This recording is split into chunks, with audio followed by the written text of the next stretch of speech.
안녕하세요. 서울대학교 병원 혈관내과에서 25년간 환자들을 치료해온 김민수 교수입니다. 오늘은 여러분들께 정말 중요한 이야기를 하나 들려드리고 싶습니다. 제가 수많은 혈관질환 환자들을 치료하면서 발견한 놀라운 사실 하나를 말이죠. 한 환자의 이야기로 시작해보겠습니다.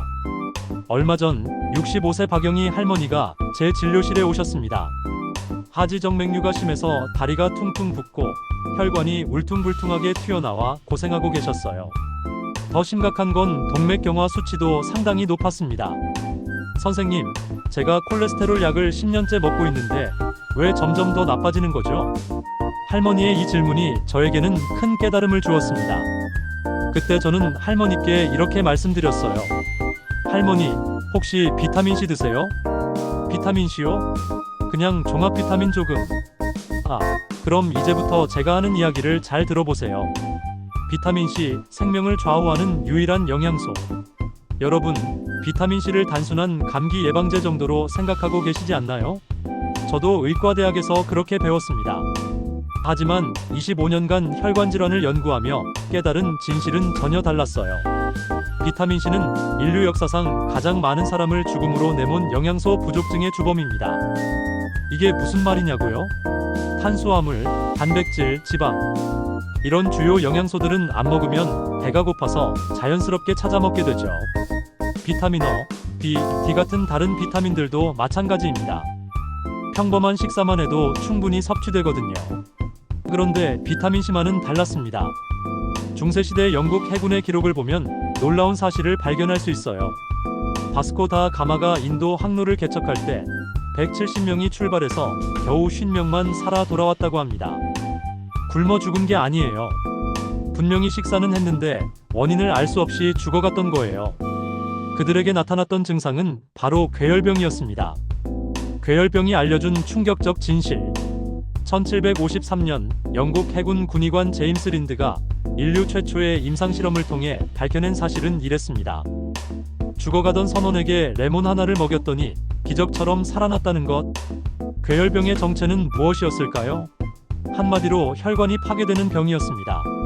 혈관이 너무 약해져서 작은 충격에도 터지고 상처가 아물지 않고 잇몸에서 피가 계속 나고 결국 출혈로 사망하게 되는 거죠. 여기서 중요한 포인트는 이겁니다. 비타민C 부족 혈관 파괴. 인간만이 가진 치명적 약점. 더 충격적인 사실을 하나 더 말씀드릴게요. 개, 고양이, 소, 돼지, 심지어 쥐까지. 거의 모든 동물들은 몸에서 비타민C를 직접 만들어냅니다. 그래서 수의과 대학 교과서에는 괴혈병이라는 병이 없어요. 동물들은 괴혈병으로 죽지 않거든요. 그런데 인간과 원숭이만 예외입니다. 우리는 진화 과정에서 비타민C를 만드는 능력을 잃어버렸어요. 그래서 반드시 외부에서 섭취해야만 하는 거죠. 박영희 할머니께 이 이야기를 해드렸더니 이렇게 말씀하시더라고요. 선생님, 그럼 제 혈관 문제도 비타민C와 관련이 있다는 말씀인가요? 바로 그겁니다. 현대인의 숨겨진 비타민C 부족증. 물론 지금은 괴혈병으로 죽을 정도로 비타민C가 부족하지는 않습니다. 우리가 평소 먹는 음식에서 하루 40-80mg 정도는 자연스럽게 섭취하고 있어요. 보건복지부에서 정한 권장량도 60-100mg이고요. 하지만 여기에 함정이 있습니다. 이 양은 단지 죽지 않을 정도의 양일 뿐입니다. 제가 25년간 혈관질환 환자들을 치료하면서 발견한 것은 현재 권장되는 비타민C 섭취량으로는 혈관 건강을 제대로 지킬 수 없다는 사실이었어요.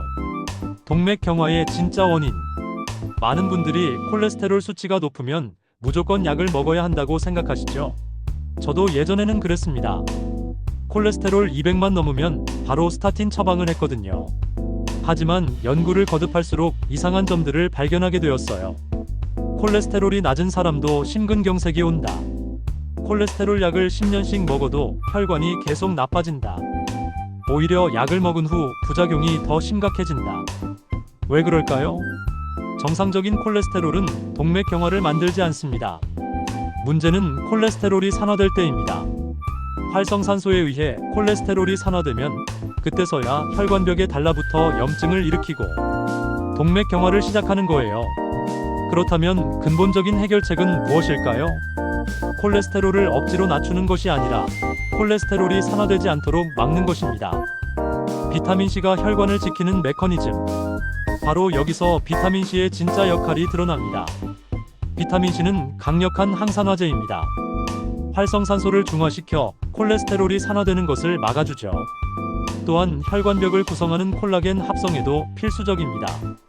실제로 제가 치료한 환자들을 보면 김철수 씨 58세, 회사원, 콜레스테롤 280, 동맥경화 심각한 상태, 고용량 비타민C 복용 시작 하루 2-3지, 6개월 후 콜레스테롤은 그대로지만 혈관 탄력도 크게 개선.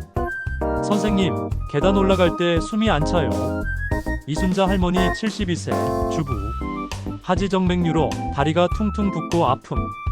비타민C 하루 1.5지 생활습관 개선. 3개월 후 부종 감소, 혈관 울퉁불퉁함 현저히 완화. 이제 시장 가는 게 전혀 힘들지 않아요. 그렇다면 얼마나 먹어야 할까요? 여기서 중요한 질문이 나옵니다. 선생님, 그럼 비타민C를 하루에 얼마나 먹어야 하나요? 동물들이 스트레스를 받거나 아플 때 체내에서 생산하는 비타민C 양을 계산해보면 인간으로 치면 하루 2-10지 정도입니다. 현재 권장량의 20-100배에 해당하는 엄청난 양이죠. 제 경험상 혈관 건강을 위해서는 예방 목적 하루 1-2지, 이미 혈관 질환이 있는 경우 하루 2-5지, 급성기나 스트레스 상황 하루 5-10지. 물론 개인차가 있으니 전문의와 상담 후 시작하시는 것이 좋습니다. 박영희 할머니의 변화. 처음 이야기로 돌아가서 박영희 할머니는 제 설명을 듣고 비타민C를 하루 2지씩 복용하기 시작하셨습니다. 3개월 후 재검사 결과 하지정맥류 증상 50% 개선, 혈관 탄력도 눈에 띄게 좋아짐, 콜레스테롤은 그대로지만 혈관 염증 수치 정상화. 할머니가 저에게 하신 말씀이 아직도 기억에 남습니다. 선생님, 왜 이런 중요한 이야기를 진작 안 해주셨어요? 10년 동안 콜레스테롤 약만 먹었는데. 의료계의 맹점. 사실 많은 의사들이 비타민C의 중요성을 제대로 모릅니다. 의과대학에서도 괴혈병 정도만 배우고 넘어가거든요. 하지만 25년간 혈관 질환을 전문으로 치료하면서 깨달은 것은 비타민C야말로 혈관 건강의 핵심이라는 사실입니다. 특히 현대인들은 스트레스로 인한 활성산소 증가, 가공식품으로 인한 염증 증가, 운동 부족으로 인한 혈액순환 저하, 이 모든 것들이 비타민C의 필요량을 크게 늘리고 있어요. 아무리 여러분의 혈관을 지키는 법, 결론적으로 말씀드리면 1. 비타민C는 단순한 영양제가 아닙니다. 생명을 지키는 필수 물질이에요. 2. 현재 권장량으로는 부족합니다. 혈관 건강을 위해서는 더 많이 필요해요. 3. 콜레스테롤 자체보다 산화 방지가 중요합니다. 비타민C가 바로 그 역할을 해줍니다. 4. 꾸준함이 핵심입니다. 우리는 비타민C를 만들 수 없으니까요. 여러분의 소중한 혈관, 이제는 제대로 지켜보세요. 비타민C 하나만으로도 놀라운 변화를 경험하실 수 있을 겁니다. 건강한 혈관, 건강한 미래를 위해 오늘부터 시작해보세요.